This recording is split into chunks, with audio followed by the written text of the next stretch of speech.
তোমাকে যেদিন বলেছিলাম বিয়েটা করে ফেলো, সেদিন কথাটা বলেছিলাম শুধু তোমার ভালোর জন্য। কিন্তু তুমি এখন এতই ভালো আছো যে আমি সেটা মানতে পারছি না।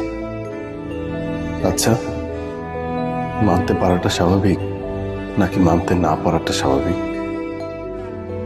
তুমি আর আমার নেই, আমি এটা মানতে পারছি না।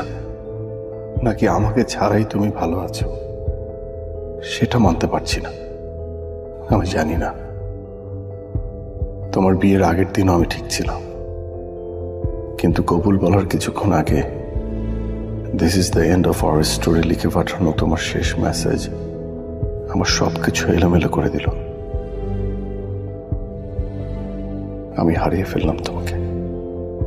মনে হলো দুই বেলা দুমুঠো ভাত খেয়ে এক রুমের এক ঘরে জীবন কাটিয়ে দেয়া এই কষ্টের কাছে কিছুই না। সেদিন থেকে এই পর্যন্ত বুকের বাঁ পাশের চিনচিনে ব্যথাটা আমার একটুও কমেনি। আমি তোমাকে প্রচন্ড মিস করি তৃণা। আমি চাই তুমি ভালো থাকো, কিন্তু পরক্ষণে আবার মনে হয় না, আমাকে ছাড়া তুমি ভালো থাকতে পারবে না। তোমার উপর আমার এক আকাশ অভিমান।